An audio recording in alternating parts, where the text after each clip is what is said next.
5 de junho é o Dia Mundial do Meio Ambiente. Mais do que uma data de comemoração, ela é uma data de reflexão sobre os problemas ambientais dos nossos tempos.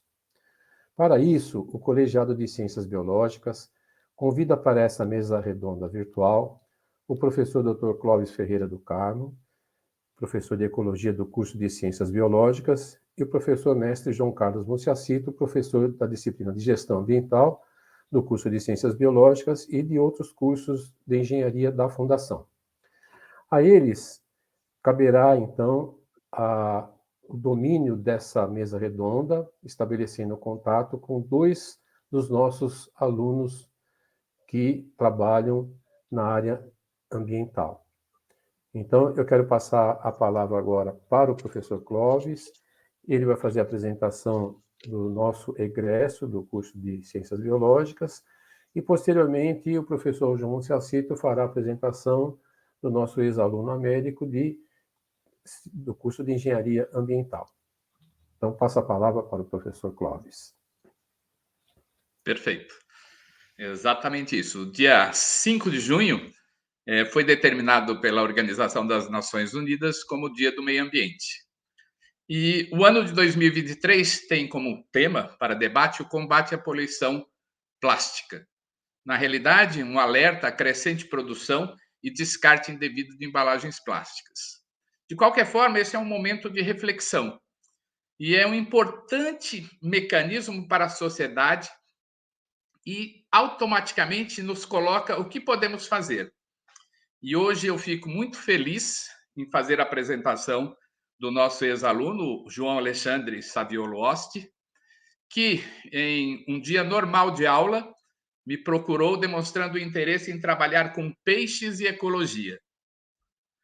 Depois de uma longa conversa, uma pequena discussão sobre essas temáticas, colocando o estudante no seu grau de maturidade ali na condição de quase um profissional, ele começou a trabalhar conosco, foi para uma instituição de pesquisa, começou a trabalhar conosco e hoje é doutor em aquicultura e um grande parceiro de projetos voltados à sustentabilidade ambiental da produção de organismos aquáticos. Ele é um exemplo que me deixa muito feliz do que podemos fazer. E a Fundação Santo André foi a mola propulsora do grande profissional que ele se tornou. Então, vamos à palestra do grande profissional que se tornou o nosso egresso.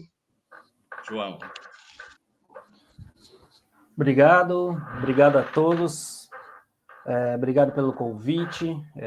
É uma honra voltar aqui à Fundação Santo André, ministrar essa palestra, falar um pouco, na verdade, falar sobre o meio ambiente, sobre tecnologias sustentáveis, mas também falar de como foi essa carreira, né? Agora são 20 anos, né? Esse ano de 2023 são 20 anos que eu entrei na Fundação Santo André, desde quando eu entrei na Fundação Santo André, e a gente vê esse prosseguimento aí da pesquisa, né? Então, me chamo João Alexandre Saviolo Osti, sou biólogo, formado no curso de Ciências Biológicas, pelo Centro Universitário Fundação Santo André, mestre e doutor em aquicultura pelo Centro de Aquicultura da Unesp, né, com a sub-área de Ecologia de Ecossistemas Aquáticos, Naturais e Renováveis. E hoje eu vou tratar um pouco sobre, falar sobre tecnologias sustentáveis, a biomanipulação através do uso de ilhas flutuantes, na gestão de recursos e controle de efeitos da piscicultura. Primeiramente, a gente precisa entender um pouco o que é a aquicultura, né? A aquicultura é a criação de organismos aquáticos, né? Que tem pelo menos uma fase da sua vida, né? Um meio aquático, então, entrando peixes, criação de peixes, criações de camarão, mas também de rã, jacaré, entre outros organismos. De acordo com o decreto estadual, né? Do Estado de São Paulo, né, 60.582, a atividade de aquicultura ela é uma atividade econômica e social. E um dos grandes desafios, né, dessa atividade, né, é a sustentabilidade ambiental. Né? Então, é a conversão de novas áreas, é uma atividade que depende da água, né? Então a gente brinca, né, que o aquicultor ele produz o organismo aquático, ele produz a água, né? Então ele precisa de água de boa qualidade, em quantidade. Ele está relacionado às novas legislações e à pressão de órgãos ambientais e da própria sociedade, que quer um produto sustentável, ambientalmente sustentável, né? Então, como o Klaus falou, quando a gente começou a tratar aqueles primeiros pontos ali da aquicultura, de qualidade de água, queria trabalhar qualidade de água na piscicultura, a gente vem a primeiro entender o empreendimento, né? Então, como qualquer outra atividade do setor agrário, depende da ração, do fornecimento da ração para o crescimento dos peixes. Mas na aquicultura a gente sabe, né, e esses foram os primeiros estudos ali de iniciação científica, de mestrado, entender essa dinâmica dentro do sistema de empreendimento de aquicultura, né, onde somente do 25% a 30% do nitrogênio e fósforo aplicado sobre a forma de ração, ela é convertida em biomassa de peixe. Os demais, as excretas, as fezes, os demais ali que sobram, né, amônia, nitrito, nitrato, eles ficam disponíveis na água ou são descartados para o meio ambiente, né, para o efluente de aquicultura. Ou seja, o que nós estamos entendendo aí?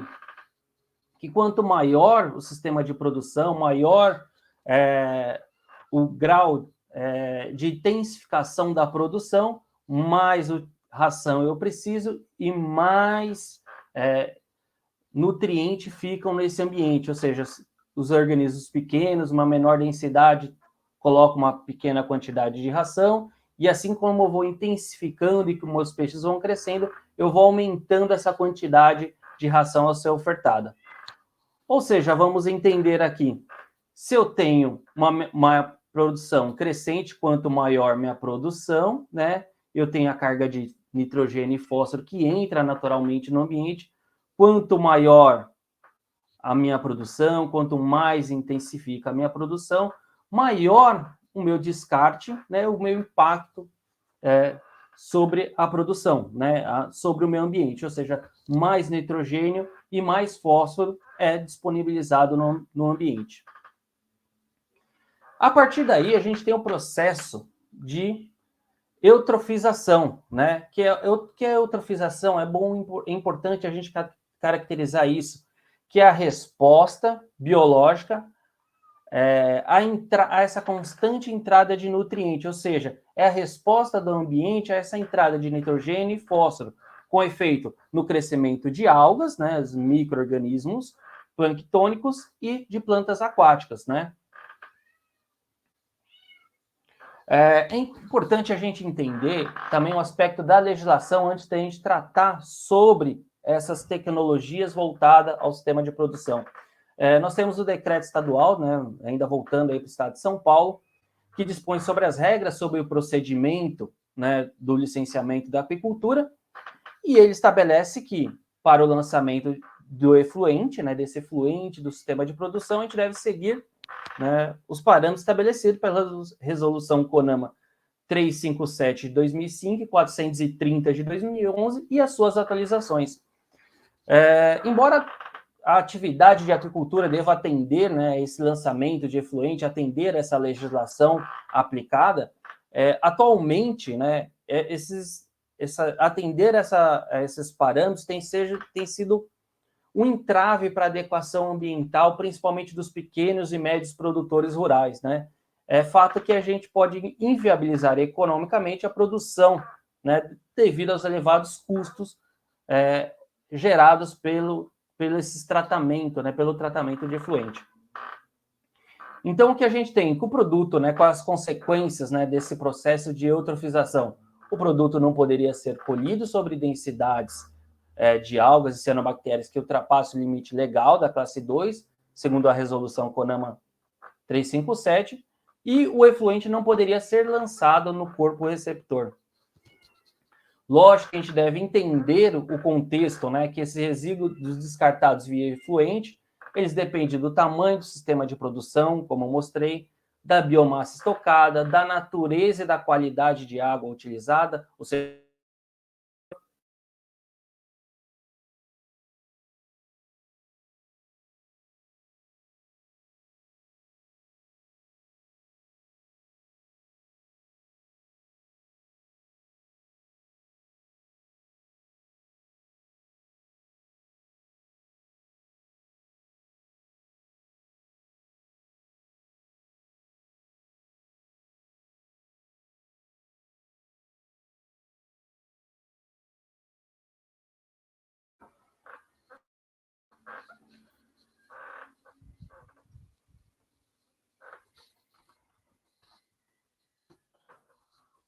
e a capacidade de assimilação desse corpo receptor.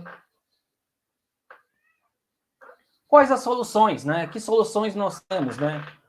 As boas práticas de manejo, né? Boa qualidade de ração em quantidades adequadas, a densidade de estocagem adequadas, taxa de renovação apropriadas e as tecnologias amigas da natureza, como os tratamentos, como o tratamento dos efluentes. Como tecnologia, a gente tem a construção das wetlands construídas. O que são essas wetlands construídas? Bonitos, são as áreas alagadas, são sistemas desenhados e construídos para o tratamento de efluentes e que elas precisam utilizar processos naturais para a remoção de poluentes. Ou seja, eu preciso ter o conhecimento ecológico e hidráulico para fazer um melhor sistema de tratamento de efluente. Então, eu preciso entender de sistemas como assimilação, processos de assimilação, desenvolvimento de organismos, processo de sedimentação, precipitação química, transformações, competição com as algas, né? E é claro que essa capacidade depende de uma série de fatores, como a produção de biomassa, a capacidade que esse organismo tem, né, dessa planta tem, de estocar nutrientes em sua biomassa, adaptações às condições climáticas locais. Não adianta eu inserir uma planta ali para biorremediação se ela vai morrer com efluente ou se ela não tem, não está acostumada com aquela temperatura daquele local e com as características físicas e químicas daquele efluente. Então, importante, né?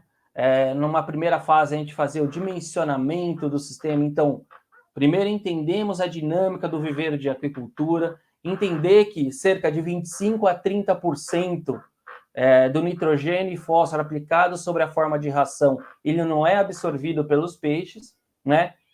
Esse efluente, esse nutriente vai ser lançado pelo efluente, tá? E agora a gente precisa delimitar o tamanho do meu sistema de tratamento. Então, esse daí foi um primeiro trabalho aí desenvolvido pelo José Francisco Vicente Biutes, da Unesp de Rio Claro, onde ele desenvolveu o tamanho do sistema, né, o dimensionamento do sistema. Então, sempre primeiros os projetos, qual planta a ser utilizada, qual é a melhor planta a ser utilizada para o efluente de aquicultura. Chegamos na Aircornia crassips, o aguapé, e depois a gente precisava dimensionar qual o tamanho desse sistema. Os estudos do Biutes mostram, né, que eu precisava aqui, ó, de cerca de num tanque, né, num viveiro, um sistema de produção de 200 metros quadrados, eu precisava cerca de 20 metros para remoção de fósforo total, fósforo dissolvido e ortofosfato. Ou seja, com uma taxa de renovação de 10% ao dia, eu precisava de cerca de 10% da minha área, do meu sistema de produção, a ser utilizada ali como sistema de tratamento, né? Então, 10% eu tenho uma lâmina d'água de 200 metros quadrados, preciso de 20% desse sistema de tratamento. Numa segunda etapa, sempre importante a gente fazer essa atualização com a literatura. Então, sempre lendo os trabalhos, sempre comparando com o que é encontrado em outros países, em outras regiões, e uma divergência que a gente tinha dos estudos realizados aqui no Brasil e de estudos realizados principalmente na Europa, é que eles sempre questionavam qual a eficiência da planta nesses sistemas de produção. Alguns estudos mostrando que, não, o mais importante é ter o sistema de tratamento da wetland, independentemente de ter a planta ou não. Então, a gente fez um segundo estudo, que foi a minha tese de doutorado, que buscava responder uma pergunta: qual a importância das macrófitas aquáticas em wetlands construídas para o tratamento de efluentes de piscicultura?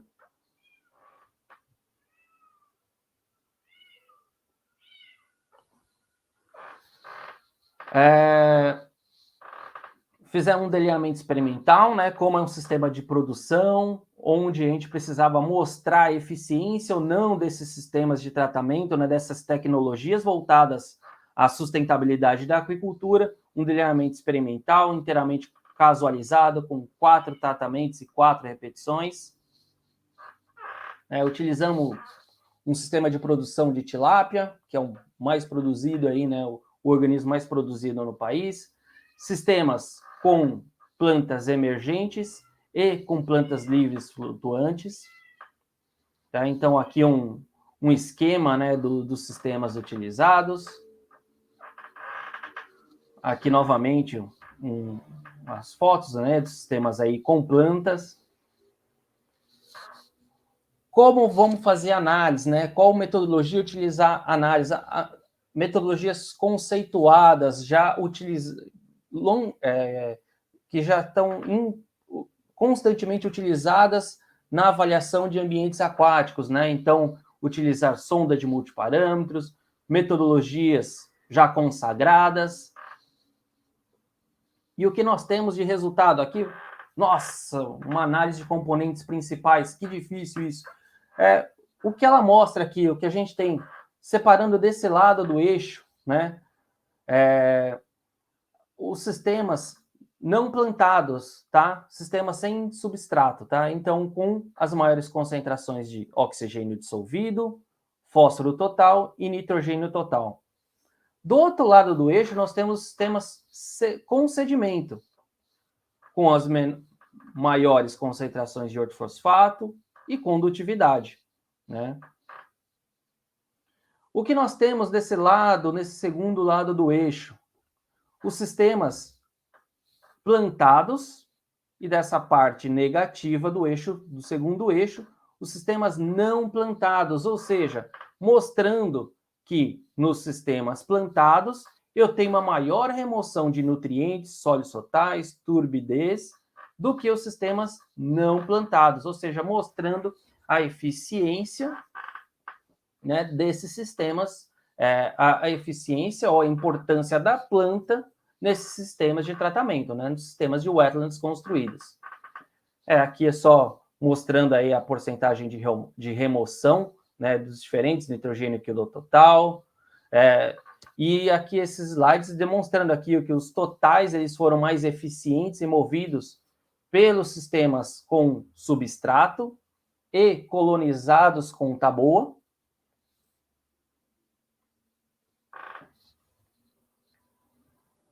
E os sistemas não plantados e os sistemas com aguapé mais eficientes para a remoção dos nutrientes dissolvidos, nitrogênio orgânico total, nitrogênio dissolvido e ortofosfato.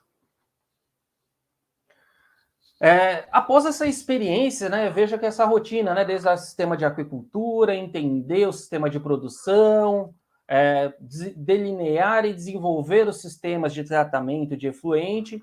Após essa experiência, nós conversando assim com o professor Clóvis, a gente retornando aí, voltando a essa conversa com o professor Clóvis, por que não utilizar essa tecnologia para recuperação de lagos urbanos, né? Então, esse foi um primeiro estudo aí que nós realizamos para mitigação do impacto, né, da eutrofização em lagos urbanos. Utilizamos como área de experimento o Parque da Água Branca, né, os lagos do Parque da Água Branca. Veja, antes da gente aplicar o sistema, então, além de utilizar o sistema de wetlands construídas, nós fizemos uma adaptação desse sistema, trouxemos a tecnologia para dentro do viveiro, tá? Então, vamos testar essa tecnologia dentro do viveiro, dentro desse lago urbano. Então, veja como que era o lago antes da aplicação desses sistemas de ilhas flutuantes, né? Ilhas flutuantes artificiais, nós chamamos dela, isso antes, né, do sistema. Olha a cor verde da água e veja após a aplicação, né, como a gente pode até utilizar os peixes como base, tá? Como base para ver a melhoria dessa qualidade de água, tá? Após também essa experiência aí com o sistema lá que desenvolvido no Parque da Água Branca, vamos testar isso, então vamos trazer isso novamente para o sistema de aquicultura, ou seja, a potencial de adequação ao efluente de aquicultura, adequação à legislação ambiental, utilizando, né, as IFAs. Utilizamos novamente desenvolvimento de um sistema experimental, então utilizamos o Polo Apta de Pindamonhangaba, foram esses tanques aqui menores, novamente de 200 metros quadrados, tá? Com abastecimento, água de abastecimento e efluente individualizado, onde nós testamos sistemas com as ilhas flutuantes e sistemas sem as ilhas flutuantes. Então, fizemos o monitoramento, né, das macrófitas aquáticas, a taxa de crescimento, a avaliação dos peixes, a avaliação da qualidade de água do viveiro de piscicultura e também das cargas exportadas entre os sistemas. Aqui nessas primeiras imagens mostrando o crescimento aí dos peixes aí, das macrófitas aquáticas, quando a gente inseriu, após 30 dias e aqui após 90 dias de experimento. O que nós temos aqui esse o mais escuro, a água de abastecimento, o cinza seria o efluente com as plantas aquáticas e o mais branco aqui, mais clarinho, o efluente sem as plantas aquáticas, sem os sistemas de ilhas flutuantes. De forma geral, o que nós temos? Uma redução da carga de nitrogênio e fósforo, da concentração de nitrogênio e fósforo, dos sistemas com as ilhas flutuantes, né? Mas ainda não chegou aqui ao limite, né, estabelecido pela resolução CONAMA. Então, novos projetos estão sendo desenvolvidos, novos dimensionamentos estão sendo desenvolvidos para que a gente alcance essa linha vermelha aqui, que é atender a legislação ambiental. Como consequência desses outros trabalhos aí, né, o que a gente sempre trabalha e a forma que o cientista, né, é importante para os alunos da graduação entender isso, a forma como o cientista tem para se conversar um com o outro, como trazer essas tecnologias, é por meio dos artigos científicos. Então, a partir desses estudos, isso aqui são alguns dos trabalhos desenvolvidos, tá? E publicados, aqui foram um dos últimos aí, trabalhos publicados. Atualmente, a gente tem outros projetos, né, que é a aplicação desses sistemas de ilhas flutuantes em pesqueiros localizados na região metropolitana, que sofrem com o processo de eutrofização. Esse exemplo aqui é de um pesqueiro. Vocês verem aqui que eles têm a entrada individual nesse primeiro lago, que vai para esse segundo lago e que tem entrada para um terceiro lago. Só que não tem, né, uma vazão maior desse lago aqui, mais escondidinho aqui, e ele tinha constantemente problema com floração de algas, tá? Que corria risco até da produção ali do pesqueiro, além de ficar feio visualmente. Então, nós implementamos nesse último ano, 2022, sistemas de ilhas flutuantes no pesqueiro, já válido ainda, estamos analisando os resultados, mas de forma geral já não teve floração esse último ano, 2023. Aqui temos alguns dados onde mostrando que a aplicação do sistema de ilhas flutuantes não acarretou em alterações de qualidade de água, pH, oxigênio ou condutividade elétrica, mantendo a concentrações ou parâmetros ideais para a produção de peixe, e melhorou a concentração de fósforo e clorofila A desse lago, tá? Ou seja, mostrando o grande potencial, né, desses sistemas, dessas tecnologias voltadas à sustentabilidade da atividade. E é isso. Agradeço. Isso daqui é uma forma bem resumida aí dos trabalhos. Os últimos, como eu falei, são 20 anos, né, que eu entrei na fundação, são 20 anos de estudo voltado à ecologia de ecossistemas aquáticos naturais e renováveis, e aqui mostrando as tecnologias aí que estão sendo desenvolvidas atualmente.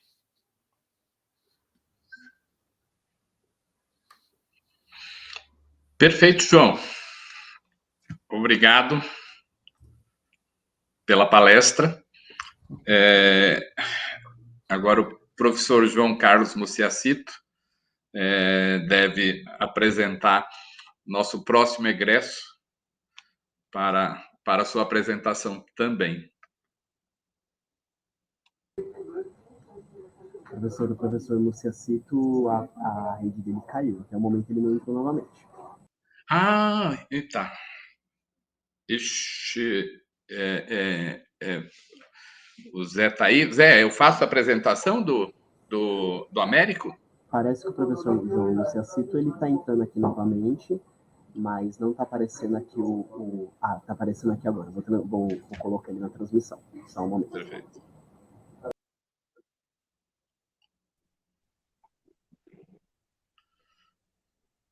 Tudo bem, João? Tudo bem. Eu tô com a conexão muito fraca, viu? Tô caindo e levantando, caindo e levantando. Tá. Então, agora seria a sua apresentação aí para você chamar o Américo. Ah, pois não. Primeiro eu queria agradecer o convite do Zé Luiz para participar dessa mesa redonda sobre a questão ambiental e com uma data muito pertinente, que é 5 de junho, o Dia Mundial do Meio Ambiente. Embora tenha uma data comemorativa, mas eu acredito que todos os dias é o dia que a gente tem que observar e construir novos paradigmas nas questões ambientais. E eu fico muito feliz, fico muito contente em estar participando dessa live, conhecendo o João Alexandre agora, né? Mas o Clóvis é um companheiro de longa jornada, de antigas jornadas, o Zé Luiz também, e o Américo. O Américo é um ex-aluno que eu conheci ainda nos bancos da faculdade, estudando engenharia ambiental com muito afinco. Depois eu conheci ele na antiga Quator, né, que hoje é Braskem, estagiando. E o Américo, ele sai do estágio da Quator e vai trabalhar com remediação de áreas contaminadas, né? Numa empresa também de uma pessoa muito jovem. Lá ele ocupa o cargo de diretor e, adquirindo experiências e tudo mais, o Américo ele monta a sua própria empresa de consultoria, que é a Werner Ambiental.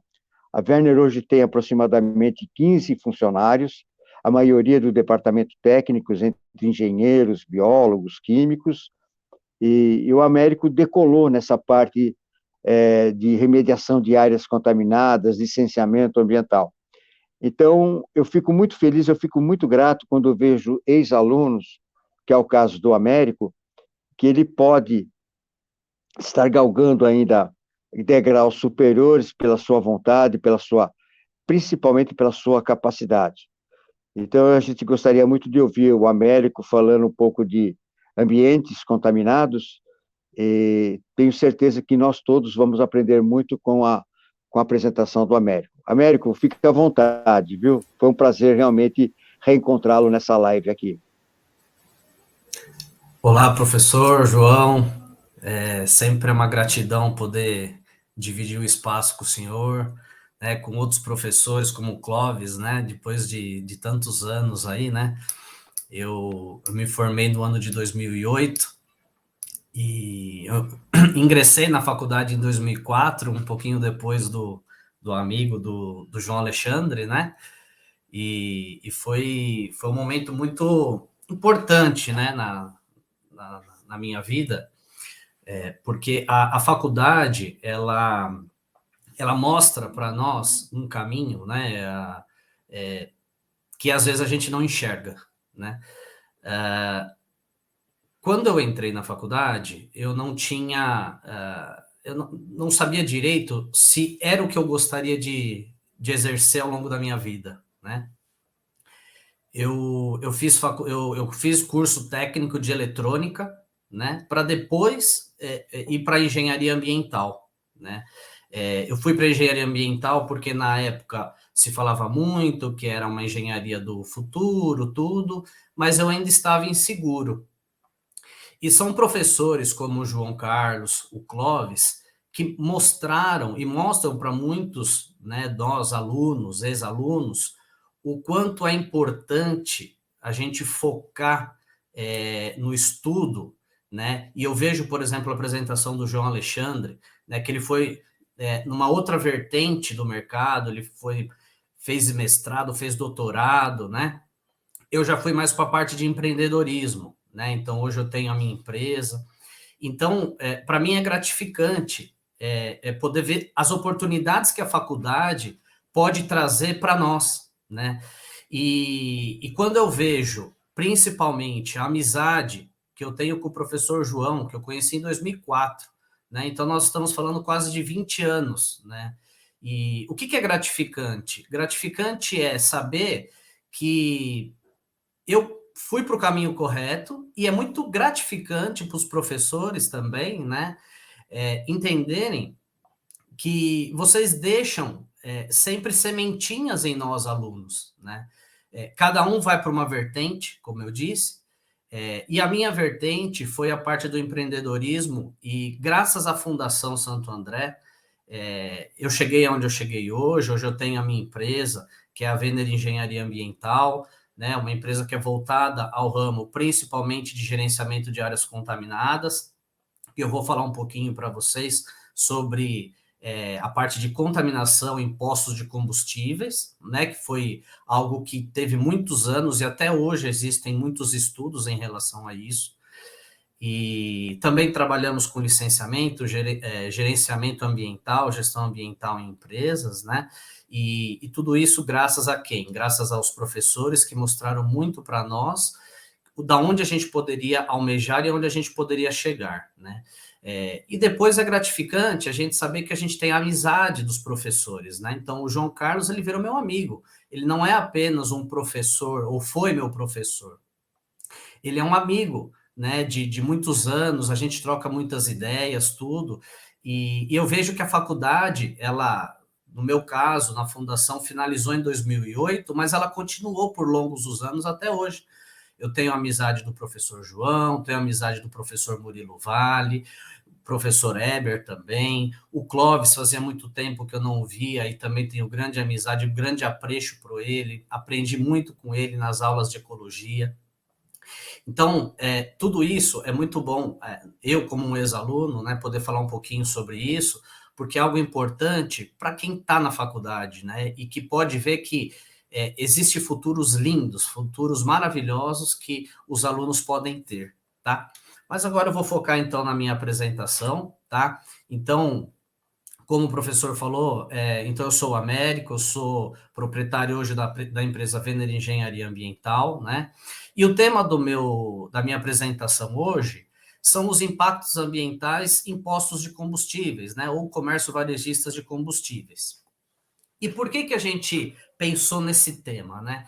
Porque o objetivo dessa minha apresentação é falar especificamente de poluição, né? Então, a gente tem aí alguns pontos que a gente pode dizer de um posto de combustível, quais são os meios que ele pode impactar, né? Porque quando a gente vai num posto, por exemplo, a gente está vendo ali, a gente sente o odor do combustível, da gasolina, do etanol. Então, a gente já vê que tem um problema de odor, tem um problema de emissão atmosférica, né? Mas existe muito mais do que isso, né? Não é apenas o odor que a gente tá sentindo, ou a emissão atmosférica que ali está apresentando naquele local, mas existe muito mais coisas ali no posto que podem degradar o meio ambiente e automaticamente a saúde humana, né? A saúde de quem está ali trabalhando, ou das pessoas que estão consumindo produtos no posto de combustível, que hoje o posto ele não é só uma venda de combustível. A maioria dos postos hoje tem área de conveniência, né? Então é uma área que, por exemplo, o pessoal está ali sentado, está comendo alguma coisa, está fazendo uma confraternização, e muitas vezes pode existir algo vindo do solo ou da água subterrânea, né? Ou do próprias bombas e etc., que podem estar contaminando a área e fazendo com que a gente respire poluentes que podem até ocasionar câncer, como é o caso da gasolina, que tem o composto benzeno, tá? Então, primeiramente, quais são, né, os produtos que são manipulados num posto? Então, a gente tem aí a gasolina, nós temos o etanol, o diesel, óleos lubrificantes e outros, por quê? Porque a gente tem aditivos que são utilizados nos veículos, tá? Então, todos esses produtos são produtos que podem ocasionar algum tipo de contaminação, algum impacto ambiental na região ali do posto, tá? E, mais uma vez, como eu disse, também pode ocasionar algum tipo de problema para a saúde humana, tá? Eu coloquei aqui algumas figuras e depois, no final, tem um videozinho que é bem interessante para eu poder explicar como que são geradas as fontes de contaminação, tá? Nessa apresentação, eu foquei para vocês o posto de combustível, porque muita gente, às vezes, não teve oportunidades de estar dentro de uma indústria, de alguns lugares aí que poderiam ver áreas grandes como tancagens, como áreas de equipamentos grandes que poderiam ocasionar algum tipo de contaminação. Mas o posto de combustível é usual, né? Então é algo que no nosso dia a dia, tendo um carro, tendo uma moto, ou mesmo andando a pé, a gente vê várias regiões onde tem posto de combustível, né? E quando a gente vê um posto, muitas vezes a gente não percebe os grandes riscos que podem existir um posto de combustível em relação tanto ao impacto ambiental quanto ao impacto de segurança do trabalho, segurança das pessoas, né? E quando a gente fala de um posto de combustível, o que a gente vê em primeiro lugar? Eu vejo as bombas de combustível.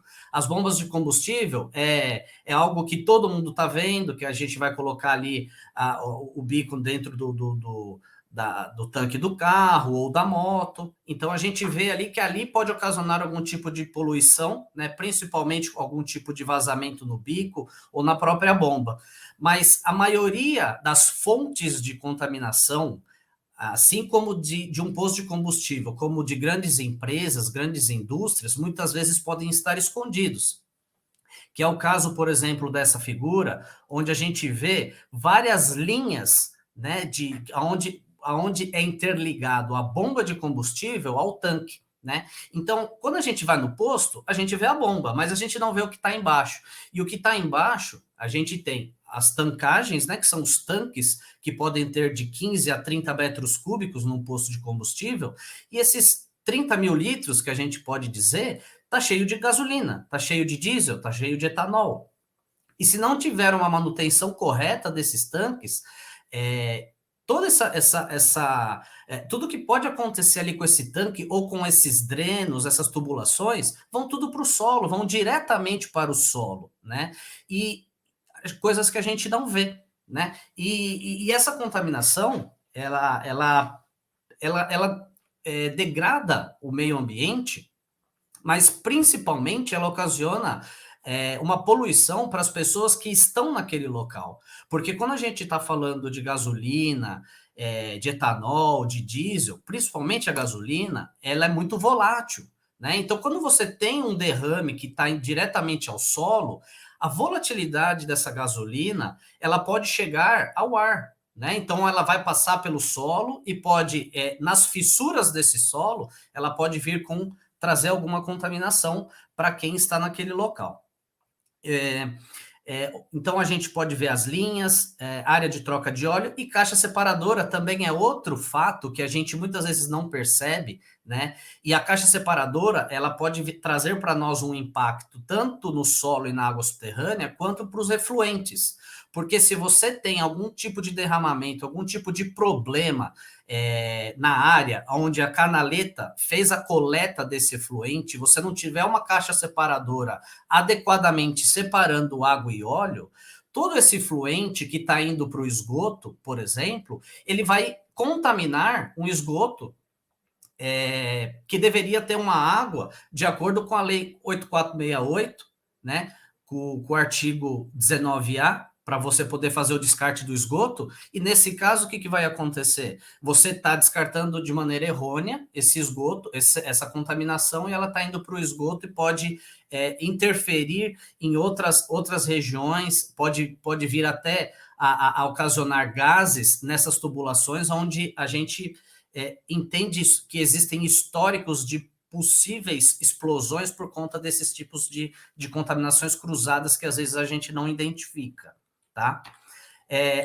Nesse slide, eu acredito que eu consigo apresentar um pouco melhor para vocês o impacto que essas contaminações podem existir para o meio ambiente e para a saúde humana, tá? Quando a gente fala de um vazamento de um tanque de combustível ou de uma linha, se a gente tivesse apenas o solo que tivesse segurando essa contaminação, vamos dizer assim, a gente ainda teria um pouco menos de problema. Por quê? Porque a gente teria um solo impactado, a gente conseguiria fazer uma remoção de solo, algo ali naquele momentâneo ali, para você já fazer com que não exista nenhum tipo de problema futuro para outros lugares.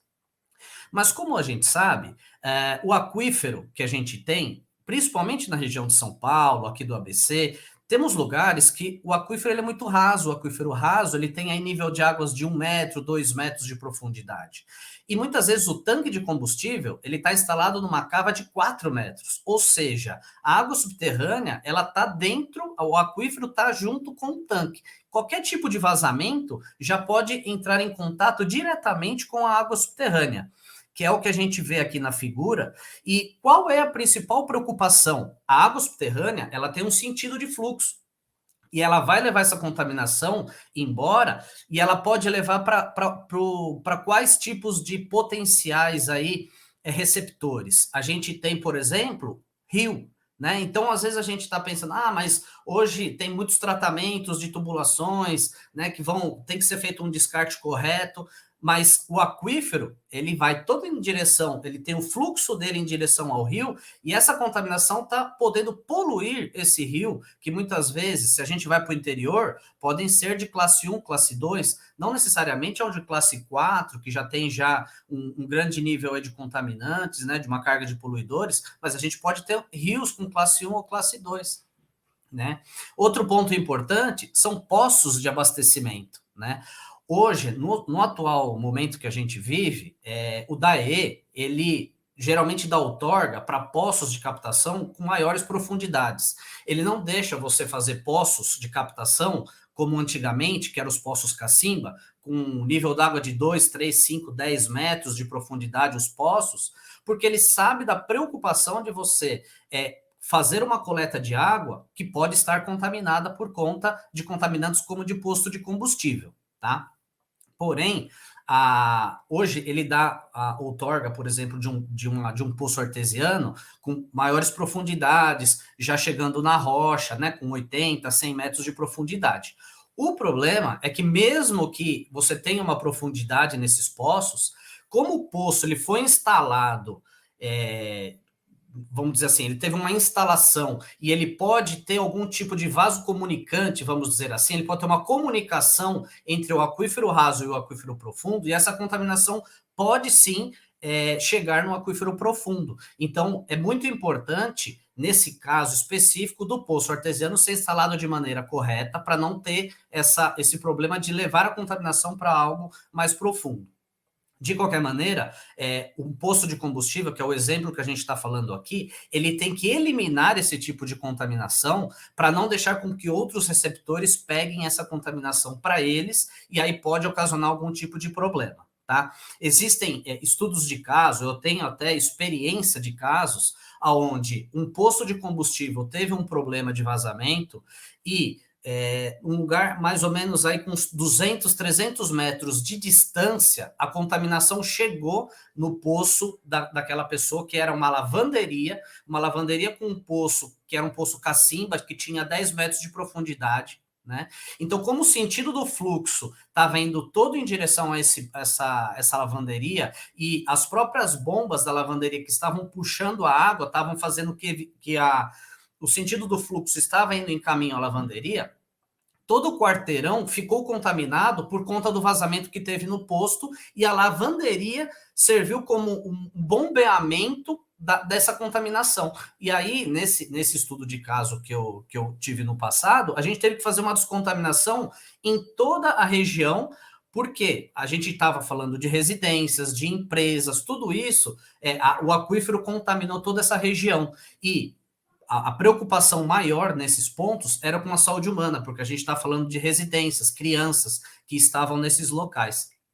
Tá? Então, aqui são alguns exemplos que eu acredito que é importante a gente colocar aí, né, para quem está assistindo aí a nossa live, porque hoje o exemplo que eu estou dando é de um posto de combustível, mas a gente pode ver isso no nosso dia a dia, né? Dentro da nossa empresa, quando a gente está vendo tanque aéreo, quando a gente está vendo tubulações, efluentes, né? Muitas vezes você tem numa metalúrgica, por exemplo, ou em alguma empresa que você tem a captação e está indo para o efluente. Mas se o seu efluente, se as suas canaletas de efluentes estiverem não estiverem hermeticamente fechadas, tiver tudo certinho para não ter o vazamento, essa contaminação vai tudo para o solo e para a água, e é o exemplo do posto que é o dia a dia que a gente tem, mas dentro das indústrias, dentro de comércios, tudo isso pode acontecer. Por isso que é algo que eu, juntamente com o professor João, a gente acha muito relevante a gente trazer aqui para essa apresentação aqui para vocês. Tá? Aqui é um exemplo do meio impactado solo, né? Então, quando a gente tem aí o tanque, a gente tem tubulações, existem esses derrames, né? Então, por que existem por que existem esses acidentes, esses incidentes, não só no solo, como na atmosférica ou no próprio efluente? Principalmente a falta de manutenção, né? Então, quando a gente tem falta de manutenção em posto de combustível, nas linhas, nos próprios tanques, a gente não faz testes de sanqueidade regulares, tudo isso pode ocasionar problemas de contaminação, né? Claro, a gente tem hoje muitas formas de você fazer a descontaminação, mas o que a gente sempre fala para os nossos clientes de empresas, de postos de combustível, o essencial é a prevenção. Se a gente não fizer prevenção, a gente não... vocês vai se investir um dinheiro que não há necessidade. Então, se ele tiver a prevenção de fazer sempre testes de sanqueidade, tomar cuidado com os equipamentos, deixar a manutenção de todos os equipamentos em dia, a gente sabe que é um grande ganho, não só para o meio ambiente, como o próprio bolso do próprio empreendedor. Tá? Então, aqui é um exemplo que eu coloquei. O que pode ocasionar uma contaminação? Esse exemplo que eu estou colocando aqui nesse slide para vocês, a gente chama de fase livre. O que é fase livre? A fase livre é quando você tem uma contaminação, por exemplo, de gasolina em diesel, com grandes quantidades que, em contato com a água, ela não consegue mais dissolver. Então, quando você tem grande quantidade de um combustível na água, ela não consegue mais dissolver e ela forma o que a gente chama de El Nepo no caso da gasolina, que ela fica o combustível em cima da água. E isso é um risco eminente, não só para a natureza, como para a saúde humana. Por quê? Porque se você pegar isso daqui e você estiver trabalhando nesse local, você vai ver, você vai sentir o grande odor que está ali. Esse odor vai mostrar o quê? Que você está inalando concentrações que podem ser cancerígenas, por exemplo. Tá? Então, nós estamos falando aí de um problema que a gente está falando de um posto, mas que existe em muitos lugares. Tá? É uma contaminação que a gente deu de exemplo de gasolina e diesel, mas a gente sabe muitos históricos de óleo lubrificante, de solventes, de metais pesados. Então, existem muitas formas de você contaminar um solo ou uma água subterrânea, né? A apresentação do Alexandre, né, do João Alexandre, colaborou muito para isso quando ele disse em algum momento da apresentação dele da mitigação, da descontaminação, né? Foi perfeito, né? Casou muito bem aí com um pouco com o que eu ia falar em relação a quando você tem um problema. Então, existem várias alternativas de você fazer a descontaminação. Agora, o essencial é você não contaminar o local, ok? Para ser mais breve, então, outra fonte de contaminação que a gente tem num posto de combustível é a atmosférica. Por quê? Porque a gente tem os respiros do tanque, né? Então, o tanque, quando ele recebe o combustível, ele vai gerando os vapores. Esses vapores, muitas vezes, eles saem pelo respiro, que é esses 4 tubulações aéreas que a gente tem aqui. Né? Então, assim, muitas vezes a gente não percebe por conta da altura, a gente não sente o odor disso, tá? Mas dependendo do tipo de quantidade de contaminante que pode ter do tanque, a quantidade de volume que tem dentro do tanque, ou se você tiver algum problema, né, que você tem o tanque, você tem o seu limite máximo. Se você extrapola esse limite do tanque, ele pode ocasionar essa contaminação atmosférica também. Então, é muito legal o exemplo do posto, porque a gente pode ver diversos tipos de impactos ambientais que um posto pode entrar e na nossa imaginação, no nosso dia a dia, a gente pode ver em todos os lugares que a gente trabalha. Tá?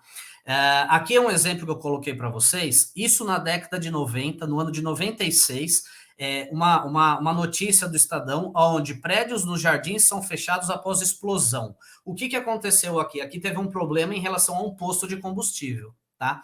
Naquela época, não existia-se tantos estudos como existem hoje em relação aos estudos de impactos de solo, água subterrânea, efluente atmosférica já tinha bastante, mas o solo e a água não tinha tantos estudos, né? Então, não se sabia ao certo quais as prevenções que teriam que ser feitas naquele momento. O que eles fizeram? Eles tiveram que fechar os prédios e o posto, só para vocês, na notícia fala o seguinte, que o posto estava já desativado. Imagina se esse posto de combustível tivesse ativado, tivesse com combustível direto. Então, seria pior ainda a situação, tá? Agora, para finalizar, falar um pouquinho rápido aí sobre a legislação, porque é muito interessante. O meu trabalho aqui foi um pouco mais focado na parte de solos e águas subterrâneas, que é mais o meu know-how.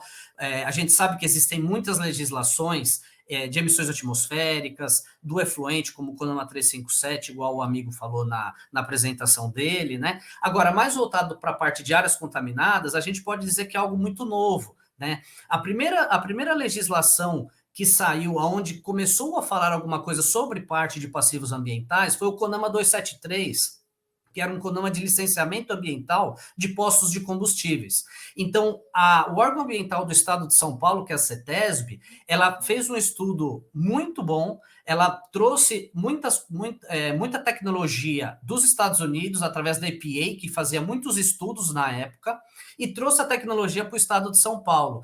E é por isso que o Estado de São Paulo hoje, na parte do gerenciamento de áreas contaminadas, ele é considerado como chefe. E a maioria dos estados segue o exemplo do Estado de São Paulo, porque a CETESB ela trouxe isso, né, e trouxe para as legislações. Então, a gente vê que em 2000 teve essa primeira legislação e, ao longo dos anos, tiveram legislações que foram se atualizando, né? A primeira legislação federal é o CONAMA 420, mas a CETESB ela já veio com legislações específicas a partir de 2001, 2002, já tinham legislações específicas de licenciamentos ambientais, tá?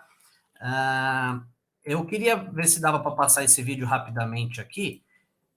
Acho que não vai dar para passar o vídeo, mas não tem problema. Só para eu poder finalizar, então, a minha apresentação, o que o vídeo apresentava, né? O vídeo, ele mostrava a área, depois eu vou disponibilizar para a fundação, até para ela poder mostrar para o pessoal, que eu acho que é um vídeo muito interativo, ela é muito legal, porque ele mostra como é a área de um posto de combustível, como funciona um vazamento, né? Porque quando a gente vê aqui essa pluma, né, que a gente chama de pluma, o que é a pluma? É a contaminação, né? E ela vai crescendo essa contaminação.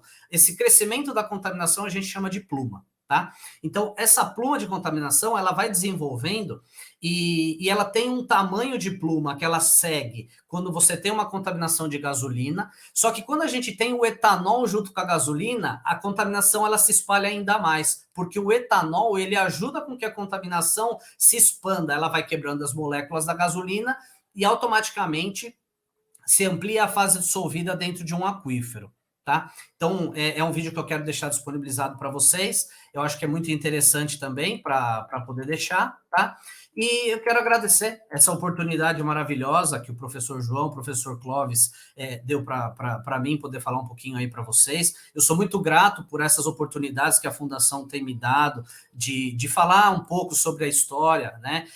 Eu sou hoje empreendedor, graças ao que a Fundação trouxe para mim, a bagagem que ela me trouxe, né? E quando eu posso dar um pouquinho a mais para a Fundação com essas palestras, falando um pouquinho de empreendedorismo, né? Para mim é gratificante. E mostrar para os alunos que vale a pena fazer a faculdade, vale a pena ir até o fim, e com certeza vale a pena estar do lado dos professores, porque eles querem sempre o nosso melhor. E eu posso falar isso com muita gratidão, por exemplo, ao professor João Carlos. Então, muito obrigado por essa oportunidade, e é isso aí, pessoal.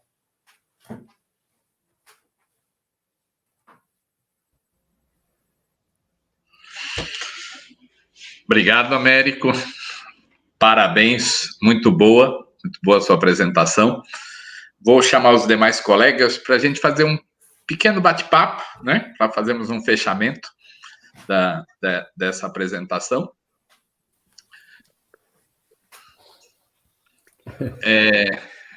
Eu vou começar. Eu vejo o desafio, o crescimento, né, para nós que encontramos os nossos alunos ali numa fase, às vezes, imatura, cheio de dúvidas, e hoje a grandiosidade é a capacidade técnica desenvolvida. O João, eu acompanho já há algum tempo. A atividade da aquicultura foi uma das primeiras atividades a sofrer o efeito do comando e controle, né, o licenciamento e a outorga. Isso trouxe uma preocupação a todos os produtores, todos os empreendedores, em função exatamente do que o João colocou.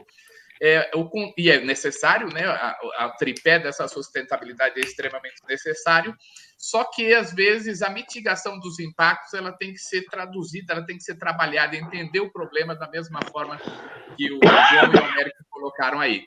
Então, acho que esse é um grande desafio, o João foi bem claro aqui. O Américo mostrou um histórico aqui que a gente acompanhava, e eu vejo o quanto ele cresceu nisso.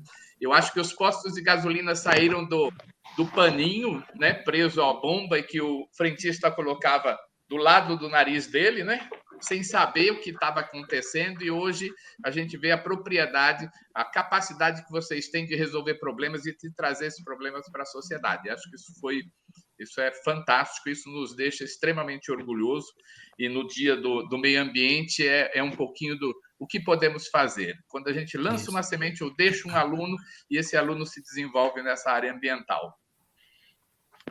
Passo aí a palavra para o João. É isso aí. É isso aí. Você foi muito feliz nas suas palavras, viu, Clóvis?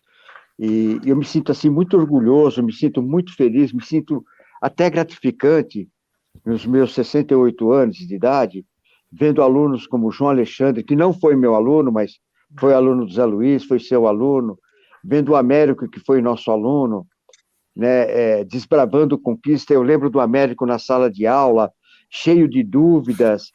Será que eu estou fazendo a engenharia certa? Será que eu vou prosseguir na engenharia? E no final ele falou uma coisa bastante óbvia, mas muito interessante. Não desista nunca. Eu acho que o fato da gente estar na faculdade, né, tendo esse viés ambiental, porque biologia também tem um viés muito grande na parte ambiental, né? Não desista. Vamos prosseguir, por mais pedras que a gente encontre no caminho, eu acho que faz parte do nosso ofício, faz parte da nossa vivência, não é, Zé Luiz? Embora o Zé Luiz é muito mais velho que eu, ele pode falar um pouco mais sobre esse assunto. Um pouquinho só, João. Não é muito, não. Um pouquinho só, né? Mas eu fico, assim, muito feliz, né? Primeiro por contar com o João e o Clóvis, que prontamente atenderam aí ao nosso pedido, né? E depois também por contar com os nossos ex-alunos. E a gente tem passado, assim, ao longo da nossa vida aí na faculdade, e eu posso falar isso que estou aí há muitos anos, né? E o Clóvis foi meu aluno, por exemplo, só para você ter uma ideia. Então, mas, assim, com muito orgulho, né? Porque o Clóvis foi meu aluno, hoje é professor da faculdade. Aí eu vejo o João, eu lembro do João, ele tinha cabelo até naquela época, né? Faz muito tempo, hein, Zé? Faz tempo. Mas eu lembro da turma dele, da atividade de campo que a gente fez uma vez no Mangue, tudo que ele estava presente ali. O Américo não foi meu aluno, mas garanto que eu gostaria de ter você como aluno, viu, Américo, também.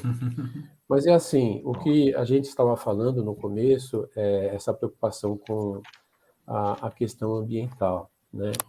E o que o João Alexandre falou e que o Américo falou, assim, aparentemente parecem coisas diferentes, né? Poxa, um falou de apicultura, outro de contaminação, mas não é. É tudo a mesma coisa, porque a preocupação é justamente essa, é a sustentabilidade, o cuidado com o ambiente, né? Porque se a gente não prestar atenção a essas pequenas coisas, daqui a algum tempo o nosso ambiente vai ficar inabitável, né? Como a gente fala, realmente. Então tem que ter gente para trabalhar com isso, né? Então é muito legal a gente saber que os alunos, ao se formarem, vai cada um para um lado, mas quando a gente vê que tem gente trabalhando nessa parte ambiental, para nós é muito importante, porque se nós não fizermos isso, se não tiver ninguém trabalhando com isso, a gente vai ter um futuro aí meio complicado. Então, eu quero, assim, agradecer muito, muito, muito mesmo a vocês. Eu gostei muito das duas apresentações, aprendi muito né, do trabalho que está sendo feito hoje, né? Mas ele não começou hoje, né? O Américo já tem há bastante tempo na área, o João há mais tempo ainda, né? O Alexandre. Mas até hoje estão com esse tipo de preocupação. Então, se a nossa preocupação era justamente fazer desse momento aqui um momento para que a gente reflita um pouco, né, sobre o nosso futuro ambiental, eu acho que vocês contribuíram bastante, viu, Américo e João Alexandre? Então, quero agradecer muito a vocês, viu? Fiquei muito contente com as suas palavras, viu, Américo? E também com as palavras do João Alexandre, no sentido de reconhecer o papel que a faculdade teve na vida de vocês. Porque, para nós, esse é o maior presente que a gente tem, né? Saber que vocês passaram pela faculdade, estão trabalhando numa área muito importante, além de ser muito bonita, muito importante, e que reconhecem isso, né? Então, para nós, ouvir isso de pessoas que têm a capacidade de vocês, com o trabalho que vocês estão realizando, é o nosso prêmio, né? E não precisamos mais nada, tá bom? E vocês também são o nosso futuro, porque nós já estamos ali, já indo já para o final, mas vocês estão aí, né? E vocês sabem o que fazer com relação a isso, tá bom? É isso aí. Então, Ótimo. gente, muito obrigado. Obrigado ao Clóvis, obrigado ao João Luciacito, né? Obrigado, viu, Américo? E o Alexandre, obrigado também por você. Eu agradeço a vocês e espero que todos que assistam gostem. E nós estamos ali na Fundação, o vídeo vai ficar disponível e vocês repassem para outras pessoas também, tá bom? Então, boa noite a todos. Ok, Zé. Tá? Boa noite, Zé. Muito obrigado. Muito obrigado. Boa noite, Américo, Clóvis, Obrigado. João Alexandre. Tchau. Obrigado. Muito obrigado. Tchau, tchau. Obrigado, viu, gente? Valeu. Um abraço a todos. Obrigado. Tchau, tchau. Valeu.